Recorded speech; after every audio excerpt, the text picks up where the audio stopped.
Hello everyone, welcome to RK coaching live. मैं हूं R K sir. मैं उम्मीद करता हूं आप सभी प्यारे विद्यार्थी बहुत अच्छे होंगे। पिछली वीडियो लेक्चर में हम लोगों ने क्लास 12th के थर्ड चैप्टर की फर्स्ट एक्सरसाइज का क्वेश्चन नंबर 1 से क्वेश्चन नंबर 5 तक सॉल्व किया था। मैं उम्मीद करता हूं कि आप लोग काफी आनंद लेकर के पढ़ पा रहे हैं, क्योंकि मैं बहुत ही सरलता से आप लोगों की मैथमेटिक्स का यह चैप्टर कवर करा रहा हूं। और मैं आप लोगों से एक वादा भी करता हूं कि आपके एग्जाम से पहले एक अच्छी प्रिपरेशन और कंटिन्यूअस कंटेंट के साथ आप लोगों तक मैं रेगुलर लेकर के उपस्थित होता रहूंगा। प्रत्येक सुबह 6 बजे के आसपास हमारी वीडियो चैनल पे अपलोड हो जा रही है पिछले 2-3 दिनों से, और ये कंटिन्यू चलता रहेगा जब तक आप लोगों के एग्जाम नहीं हो जाते, जब तक मैं आप लोगों का भरपूर सहयोग नहीं कर लेता। बस मैं आप लोगों से यही कहूंगा कि अगर आप लोगों को बेहतर लग रहा है, चीजें बेहतर मिल रही है, तो प्लीज सपोर्ट मी, मेरा सपोर्ट करिए, चैनल को सब्सक्राइब कीजिए, वीडियो को लाइक कीजिए और दोस्तों के बीच में जबरदस्त तरीके से शेयर कीजिए, ताकि आप देखें, आपके साथी भी देखें और निश्चित रूप से आप लोगों को फायदा हो सके। तो आज की इस वीडियो लेक्चर में हम लोग 5वें से लेकर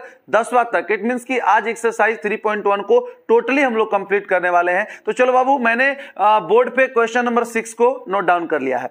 छठा क्वेश्चन हमने बोर्ड पे लिख लिया है। अब इसको बारीकी से आप लोग देखिएगा। बहुत सामान्य क्वेश्चन है, बहुत आसान क्वेश्चन है। अगर हम लोग ध्यान दें तो कह रहा है कि निम्नलिखित समीकरण से x, y और z के मान ज्ञात करना है। 3 प्रश्न यहां दे रखा है। अब जरा एक इंपॉर्टेंट बात यहां फोकस करिए। ये वाला क्वेश्चन ना 2018 के बोर्ड एग्जाम में आ चुका है। ये आप लोगों के एनसीईआरटी बुक का जो क्वेश्चन है, ये वाला क्वेश्चन 2018 में आ चुका है, और ये वाला क्वेश्चन 18 और 17 दोनों के किसी न किसी कोड में रहा है, ऐसा आपके बुक का कहना है। चलिए, अब पहला, दूसरा और तीसरा ये तीनों क्वेश्चन हम लोग सॉल्व करेंगे, ठीक है ना। तो देखिए पहला नंबर क्या रखा है बाबू, ये कह रहा है कि 4, 3x और 5। बहुत बारीकी से ध्यान दीजिएगा, बहुत ही सरल क्वेश्चन है। y, z, 1 और 5।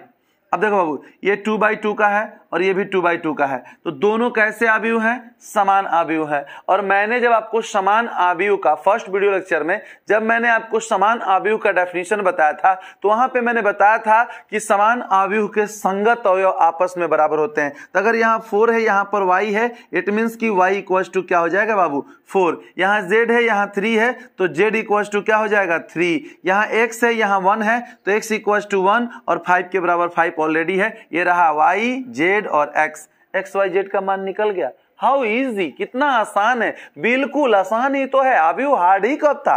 सबके लिए इजी है, बशर्ते आप पढ़िएगा ही नहीं तो हार्ड है। आप पढ़िएगा तो सब कुछ आसान है। मैथमेटिक्स मुझे नहीं आती, अरे नहीं आती तो करोगे क्या? पढ़ो। आपको चलना नहीं आता था बचपन में, क्या किए? चले ना, चले कि नहीं चले? चले, आगे चलना। आपको बोलने नहीं आता था बचपन में, तो बोली हार्ड होती होगी, तभी तो आप नहीं बोल पाते थे, लेकिन बोले ना, अच्छे बोलते हो, बहुत अच्छा बोलते हो। जो चीजें आपको नहीं आती उसे करना होता है। बात को समझिए, जो चीजें आपको नहीं आती उसे करना होता है, करेंगे आसान हो जाएगा। आप पहले करना तो शुरू कीजिए ना, आप तो पहले मेहनत स्टार्ट। आप पहले ही मैदान छोड़ के भागने लगते, हमके मैथ ना आई। काहे ना आई भाई? क्यों नहीं आएगा आपको मैथमेटिक्स? बताइए, आएगा, काहे नहीं आएगा? सबको आता है। मैं वो स्टूडेंट हूं जो क्लास 4 में मल्टीप्लाई सीखा था, और मैं अपना 12th स्टैंडर्ड क्लास करते करते मैं 12th स्टैंडर्ड तक के स्टूडेंट्स को पढ़ाने लगा। आप सीख सकते हैं अगर आप बहानेबाज नहीं हैं। बात को समझिए। चलिए, छठे का पहला हमने कर लिया। अब देखो बाबू, छठे का दूसरा वाला हम देखते हैं।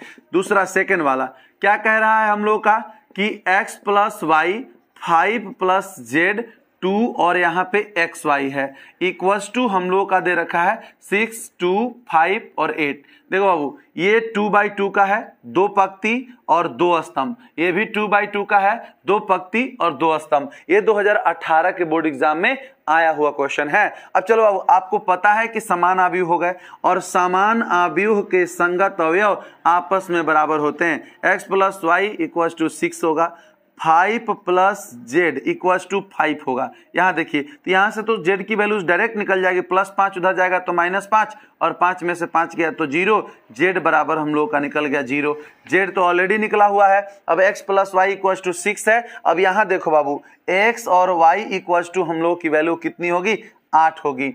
अब यहां इसको मानते हैं इक्वेशन नंबर 2, यहां से आगे बढ़ते हैं। तो x इक्वल्स टू इस y को ट्रांसफर करो, या फिर y इक्वल्स टू तो x को ट्रांसफर करो। तो x उधर देखिए, यहां पे कोई चिन्ह नहीं है, ठीक है ना, जहां कोई भी साइन प्रेजेंट नहीं होता वहां मल्टीप्लाई होता है। तो ये गुणा में है, इधर भाग में जाएगा, तो y बराबर 8 बटे क्या हो जाएगा बाबू, x हो जाएगा। अब ये y का मान लिखेंगे कि y का यह मान समीकरण 1 में रखने पर, y का यह मान समीकरण 1 में क्या करने पर बाबू, रखने पर, तो रखेंगे x प्लस y की जगह पर 8 बटे x इक्वल टू 6, बटा में कुछ नहीं तो 1 है, x और 1 का लसा कितना मिलेगा, तो x मिलेगा। 1 से x बार में कटेगा और x से x में मल्टीप्लाई होगा तो क्या होगा, x स्क्वायर, और x से x खत्म तो 8 इक्वल टू 6 हो जाएगा।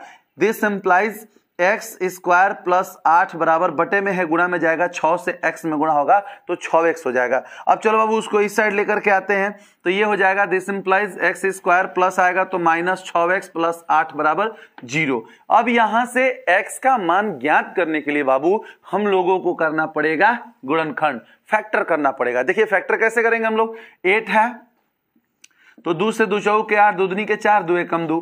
अब इसी में हमको गुणा करना है, जोड़ने या घटाने पर बीच वाला पद आना चाहिए, तो 2 दूनी के 4, 4 में 2 जोड़ेंगे तो 6 हो जाएगा, यानी कि x स्क्वायर माइनस इस 6 को हम लिखेंगे 4 प्लस 2, और बगल में हम लोग बाहर लिख देंगे x प्लस 8 बराबर 0।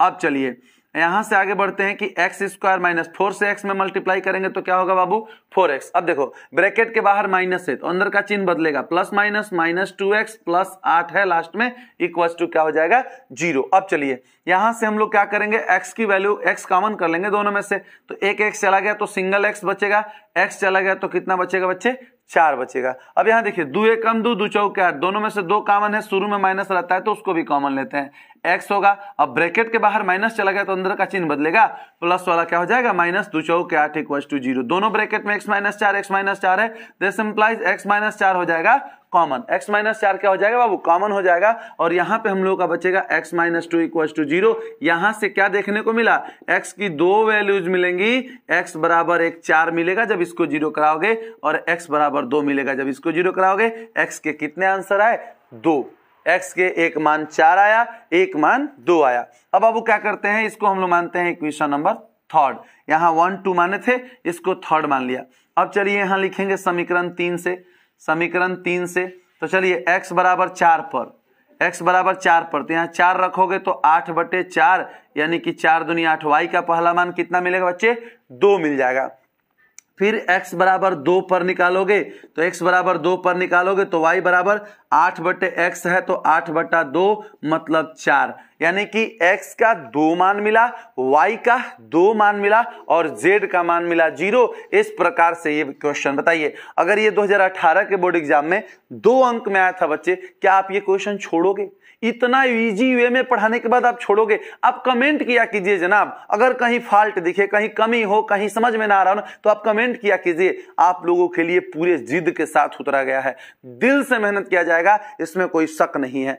आपकी सफलता हमारी सबसे बड़ी सफलता होगी। आपके एग्जाम से पहले आपका कंप्लीट प्रिपरेशन, ये मेरा नैतिक मूल्य है। मैं जितना कर सकता हूं आपके एग्जाम से पहले आपकी मैथमेटिक्स कवर कराऊंगा। बस साथियों थोड़ा सा सपोर्ट आप हमारा कीजिए, आप हमारे चैनल को सब्सक्राइब कर लीजिए। क्यों, अरे जब वीडियो देखना है तो सब्सक्राइब कर लो भाई, आपको जल्दी से नोटिफिकेशन मिलेगा कि हाँ सर ने वीडियो अपलोड कर दिया। और पर डे सुबह में कर रहा हूं, पर डे एक भी दिन क्लास मिस नहीं हो रही है, लगातार चल रही है और चलती रहेगी, आप इतना भरोसा रखिए। तो इस प्रकार से हम लोगों ने बाबू इसमें का दूसरा भी कर लिया। अब जो तीसरा वाला है इसमें जरा ध्यान दीजिए, अब जो तीसरा वाला है ये 2018 में भी आ चुका है और 2017 में भी आ चुका है। तो चलिए इसको हम लोग करते हैं। देखिए यहां सीधे सीधे इसको पहले हटा देते हैं, 2018 2017 का है, 2018 और 17 में ये क्वेश्चन बोर्ड एग्जाम में आ चुका है। अब देखो इसमें एक ही कॉलम है C1, अब ऐड में है ना तो वो एक ही में मनाता है। ऐसा नहीं कि सर जी ये तो x y z 3 को हो गया, ना ना ना, ऐसा कोई बात नहीं है। x plus y plus z है मतलब वो एक है, ठीक है ना। एक कॉलम है, 3 पंक्ति है, इसमें भी 3 पंक्ति है, एक कॉलम है, तो सीधे बात है कि समान आव्यूह है, ठीक है ना। तो सीधे यहां से तुलना करोगे या सीधे सीधे आप जानते हो कि समान आव्यूह के संगत अवयव आपस में क्या होते हैं जनाब, बराबर होते हैं। तो x plus Y plus Z equal to 9, ठीक है, इक्वेशन नंबर फर्स्ट। और x plus Y equal to 5, ऐसा ही है ना। सेम जो है क्वेश्चन, थोड़ा सा एक बार मैं देख लूं। x प्लस जेड है यहाँ पे, x प्लस जेड है, सॉरी मुझे लगा कि थोड़ा सा मिसिंग हुआ है, x plus Y plus Z equal to 9 है बच्चे, x plus Z equal to जो है 5 है और y plus Z equal to 7 है। इस प्रकार से हम लोग का क्वेश्चन है। चलिए कोई बात नहीं, थोड़ी सी मिसिंग लिखने में हो गई थी, कोई दिक्कत नहीं है। x plus Z equal to 5 है, इसे मानेंगे इक्वेशन नंबर सेकंड। और यहाँ पे देखो बाबू y plus Z equal to 7 है, ये आप लोग का इक्वेशन नंबर थर्ड है, ठीक है ना। अब तीनों इक्वेशंस आप लोगों को दिख रही हैं, अब इसी में हम लोगों को सॉल्व करना है। x भी चाहिए, y भी चाहिए और z भी चाहिए। अब देखो x प्लस जेड यहां बराबर कितना दे रखा है 5, इसमें x भी है z भी है, तो x प्लस जेड का मान समीकरण 2 से समीकरण 1 में रखने पर, x प्लस जेड का मान समीकरण 2 से उठा के समीकरण 1 में रखने पर, तो x प्लस जेड की जगह हो जाएगा 5, बचेगा सिर्फ y इक्वल्स टू 9, तो y इक्वल्स टू 9 माइनस 5, तो y इक्वल्स टू हो जाएगा 4। एक वैल्यू निकल गई। किसकी वैल्यू निकल गई बाबू? y की वैल्यू निकल गई। अब ये y की वैल्यू लिखेंगे कि y इक्वल्स टू 4 समीकरण 3 में रखने पर, समीकरण 3 में रखने पर तो यहां रख दोगे 4, तो प्लस जेड इक्वल्स टू 7, तो जेड बराबर प्लस जाएगा तो माइनस, 7 में से 4 गया तो जेड का मान निकल के आ गया आपका कितना? 3 निकल के आ गया बच्चे। अरे ओके, अब y निकल गया, z निकल गया, अब अपना बचा है x, यहां z की वैल्यू रखोगे x ऑटोमेटिक निकल जाएगा, तो लिखेंगे z इक्वल्स टू 3 समीकरण 2 में रखने पर, रख दो बाबू यहाँ पे x प्लस जेड की जगह पे 3 इक्वल्स टू 5, प्लस जाएगा तो क्या होगा? Minus 5 minus 3 x equals to 2। ये रहा आपका x, ये रहा y, ये रहा z। इस प्रकार से क्वेश्चन नंबर 6 हम लोगों का पूरे शानदार तरीके से कंप्लीट हुआ। अब हम लोग चलते हैं, देखते हैं क्वेश्चन नंबर 7। तो चलिए अब हम लोग देखते हैं क्वेश्चन नंबर 7। तो 7वां क्वेश्चन बच्चों क्या कह रहा है कि समीकरण, देखिए इतना बराबर इतना, कहीं भी बराबर का चिन्ह लगा हो ना तो वो समीकरण होता है। जैसे आप 10th में पढ़ते थे कि x square plus B X plus C, तो ये अभी तक द्विघात बहुपद है लेकिन बराबर में 0 लग गया तो द्विघात समीकरण हो गया। तो यह इक्वेशन का मतलब इक्वल का चिन्ह लगा हुआ है तो यह एक इक्वेशन है, ठीक है ना। यहां से हमको ए, बी तथा सी और डी के मान निकालने हैं बाबू। हूबहू इसके पीछे जो क्वेश्चन हम लोग 6 करके आ रहे हैं ना, सेम उसी टाइप का प्रश्न है, इसमें कोई ज्यादा डिफरेंट नहीं है। तो सबसे पहले दोनों समान आव्यूह देखिए, 2 पंक्ति 2 स्तंभ, ये भी 2/2 का है और ये भी 2/2 का है, तो सीधे यहां जब तुलना करेंगे, क्योंकि हम जानते हैं कि समान आव्यूह के संगत अवयव आपस में क्या होते हैं बच्चे? बराबर होते हैं। तो इसके सॉल्यूशन में चलिए a minus B equals to -1 समीकरण नंबर फर्स्ट, और फिर यहां देखो बाबू 2a minus B equals to 0 समीकरण number second, 2a plus C equals to 5 समीकरण नंबर थर्ड, और 2c plus D equals to 13 समीकरण नंबर 4। मतलब 4 समीकरण बन गए। अब देखो यहां ये 2 है और यहां ये, मतलब दोनों के यहां देखो, ये हम लोग विलोपन विधि से सॉल्व करेंगे, आपने 10th में सीखा होगा। ये दोनों b और b दोनों आपस में क्या है? बराबर है, तो इसमें से अगर उसको घटाएंगे तो माइनस वाला प्लस होगा और ये कट जाएगा। इट मीन्स की लिख सकते हो बाबू कि समीकरण 2 में से समीकरण 1 को घटाने पर, समीकरण 2 में से समीकरण 1 को हम लोग क्या करेंगे बच्चे? घटाएंगे। तो समीकरण 2 है 2a minus B equals to 0 और इसको लिखेंगे a minus B equals to -1 समीकरण नंबर फर्स्ट। घटाइए। आपको पता है कि घटाने पर जो चिन्ह होता है वो बदलता है। क्या होता है बच्चों? घटाने पे जो चिन्ह होता है ना वो बदलता है। ये माइनस क्या होगा? प्लस होगा। ये माइनस क्या होगा? प्लस होगा। अब देखो प्लस माइनस बी कट के समाप्त हो जाएगा, और हम लोगों के पास देखिए 2a है और ये -a है, तो 2a में से a गया तो क्या होगा बच्चे? a होगा। और यहां देखिए +1 हो गया और 0 जोड़ेंगे तो कोई मैटर ही नहीं है। इट मीन्स कि a इक्वल्स टू कितना मिल गया? 1। a इक्वल्स टू क्या मिल गया? 1। a का तो वैल्यू निकल गया। अब ये a की वैल्यू ही समीकरण 1 में रख दो। a बराबर 1 समीकरण 1 में रखने पर रखिए भाई, 1 माइनस बी इक्वल्स टू -1। तो माइनस बी इक्वल्स टू, ये प्लस जाएगा तो क्या होगा माइनस, तो यहां देखिए माइनस माइनस माइनस होता है प्लस, एक एक जोड़ेंगे 2, माइनस बी बराबर -2, माइनस माइनस कट जाएगा, बी बराबर 2। ये लीजिए जनाब, बी का भी मान हम लोगों का निकल गया, ए और बी दोनों का मान निकल गया। अब यहां ए का मान रखोगे तो सी ऑलरेडी निकल जाएगा, यानी कि ए बराबर 1 समीकरण 3 में रखने पर, रख दो प्यारे बच्चे, रखो 2 और ए की जगह पे 1 प्लस सी इक्वल टू 5। 2 एक कम 2 प्लस 2 जाएगा तो -2, 5 में से 2 गया तो सी बराबर 3। इट मीन्स कि यहां हम लोगों ने सी भी निकाल लिया। ठीक है, अब अपने पास बचता है डी, तो जब यहां सी रखेंगे तो डी ऑलरेडी निकल जाएगा, पहले ही निकल जाएगा। चलो बच्चे, सी बराबर 3 समीकरण 4 में रखने पर, रख दो बाबू, रख दो। तो यहां रखेंगे 2 इंटू सी की जगह पे रखेंगे 3 प्लस डी इक्वल्स टू 13, 3 दूनी 6 प्लस 6 जाएगा तो -6, और 13 में से 6 गया तो 7। और इस प्रकार से ए बी सी और डी सबका मान निकल गया। मैं उम्मीद करता हूं कि ये 7वां क्वेश्चन भी आप लोगों को समझ में आया होगा। अब हम लोग चलिए देखते हैं 8वां क्वेश्चन। तो प्यारे बच्चे, अब हम लोग देखेंगे क्वेश्चन नंबर 8वां और क्वेश्चन नंबर 9वां। दो क्वेश्चन यहां पे हमने लिख रखा है, देखिए इसको ध्यान से। क्वेश्चन नंबर 8 कह रहा है कि a बराबर aij m/n एक वर्ग आव्यूह है। अब बताओ बाबू, एक वर्ग आव्यूह है तो क्या m n से छोटा होगा, क्या m n से बड़ा होगा, क्या m बराबर n होगा, या नन ऑफ दीज, इनमें से कोई नहीं होगा। तो हमने क्या बताया था, देखिए पहले, सबसे पहले तो ये m किसको बताता है बाबू, पंक्ति को, और ये n किसको बताता है, स्तंभ को। किसको बताता है, स्तंभ को। तो हमने आपको बताया था कि एक वर्ग आव्यूह कब होता है, फर्स्ट वीडियो लेक्चर में हमने डिस्कस किया था कि ऐसा आव्यूह जिसमें पंक्ति तथा स्तंभों की संख्या आपस में बराबर होती है उसे वर्ग आव्यूह कहते हैं। तो इस हिसाब से m बराबर n होना चाहिए। इट मींस कि आपका विकल्प नंबर सी सही होगा। अब देखिए हम लोग क्वेश्चन नंबर 9 की ओर बढ़ते हैं। x तथा y के प्रदत्त किन मानों के लिए आव्यूहों के निम्नलिखित युग्म समान होंगे। x और y के किस मान के लिए समान होगा, तो पहले हम लोग क्या करते हैं, जांचने के लिए इन दोनों को समान कर देते हैं। x प्लस 7 यहां हो गया 5, y प्लस 1 और यहां हो गया 2 माइनस 3x, और इक्वल्स टू कर देते हैं 0, y माइनस 2 और 8 बराबर 4। अब देखो बाबू, यहां हम लोग क्या करेंगे, जब दोनों को समान लेंगे तो 3x प्लस 7 इक्वल्स टू क्या मिलेगा, 0। तो प्लस 7 जाएगा तो -7 होगा, तो -7x इक्वल्स टू -7/3।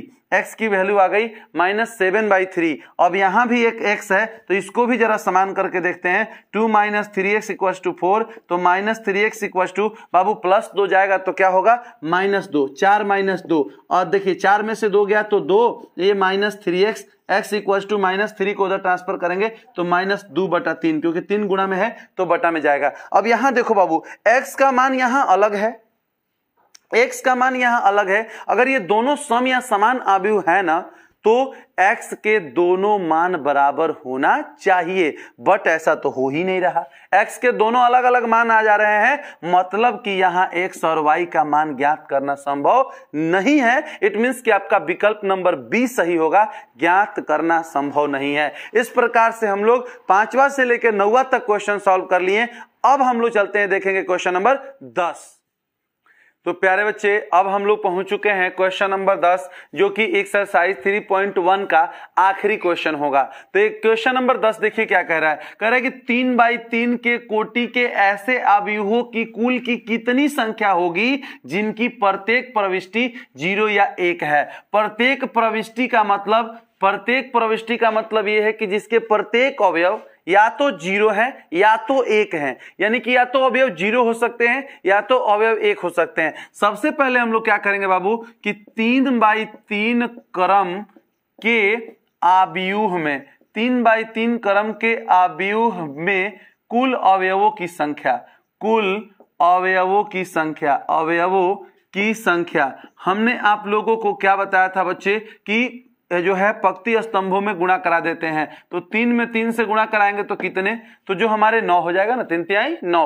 तो जो हमारा आव्यूह होगा उसमें अवयव टोटल कितने होंगे, 9। अब आप लोग जब क्लास 11 में पढ़ते थे तो आप लोगों ने वहां गुणन सिद्धांत पढ़ा था परम्यूटेशन एंड कॉम्बिनेशन में, कि मान लीजिए कि एक हमारे पास जो है हॉस्टल है, उसमें घुसने के 5 रास्ते हैं, ठीक है, उसमें अंदर जाने के 4 रास्ते हैं, तो वो एक रास्ते से घुसता है तो निकलने के लिए 3 रास्ते, तो कुल कितने तरीके से वो प्रवेश कर सकता है, निकल सकता है। तो हम लोग करते थे कि 4 गुणे 3, फिर करते थे कि 3 गुणे, ऐसे करते जाते थे, गुणन नियम। तो वहां पे क्या कह रहा है बाबू, किस तरीके से भरेंगे उसको, तो यहाँ पे सेम उसी तरीके से होगा, बहुत ज्यादा यहाँ सोचने की जरूरत नहीं है। परम्यूटेशन कॉम्बिनेशन मैं इसलिए थोड़ा सा यहाँ उसको सोचवाने पे मजबूर नहीं कर रहा हूँ आपको, क्योंकि आप सोचेंगे अरे मैं तो 11 पढ़ला ही नहीं हूँ, मैं तो 11 पढ़ा ही नहीं हूं, तो मेरा तो दिक्कत आ गया। अरे भाई ऐसी कोई बात नहीं है, कोई बहुत बड़ी बात नहीं आई है। 2 प्रविष्टि है, मतलब या तो 0 होंगे या तो 1 होंगे, तो 2 तरीके हैं, या तो 0 रखेंगे या तो 1 रखेंगे। हमारे पास टोटल कितना है, तो जानते हैं क्या होगा, क्या पूछा है, ऐसे अभी हो कि कुल की कितनी संख्या होगी, तो इस प्रकार के आव्यूहों के कुल की कुल संख्या। तो देखो बाबू ध्यान से क्या होगा, तो ये बताइए 9 अवयव हैं, कितने अवयव हैं इसमें, 1 2 3 4 5 6 7 8 9। पहला भी 2 तरह से, दूसरा भी 2 तरह से, तीसरा भी 2 तरह से, यानी कि 2 गुणे 2 गुणे 2। अब देखिए चौथा भी 2 तरह से, पांचवा भी 2 तरह से, छठवां भी 2 तरह से, तो 2 गुणे 2 गुणे 2। और उसके बाद उसी तरह से नीचे 2 गुणे 2 गुणे 2। ये वाला भी 2 तरीके से भरे जा सकते हैं, या तो 0 या तो 1, या तो 0 या तो 1, या तो 0 या तो 1। तो कुल मिला के हो गया 2 के पावर 9। और ये हम लोग करेंगे बाबू 2 दूनी के 4, 4 दूनी 8, 8 दूनी 16, 16 दूनी 32, 32 दूनी 164, और 164 में 2 से करेंगे तो हो जाएगा 256। नहीं, 2 दूनी के 4 हो जाता है, कभी कभी बाय मिस्टेक बोला जाता है। 2 दूनी के 4, 4 दूनी 8, 8 दूनी 16, 16 दूनी 32, 32 दूनी 64, 64 दूनी 128, 128 दूनी 256, और 228 दूनी 512। ठीक है बच्चे, तो ये हम लोग का हो जाएगा 512। ठीक है ना, तो ये हम लोग का लास्ट रिजल्ट निकल करके आया 512 या 2 की पावर 9, जो भी है। इसमें विकल्प भी हम लोग के पास है, यस, यह विकल्प नंबर डी सही होगा, 512। इस प्रकार से मेरे प्यारे विद्यार्थियों, डियर स्टूडेंट्स, एक्सरसाइज 3.1 का एवरी क्वेश्चन काफी शानदार तरीके से हमने कंप्लीट करा लिया।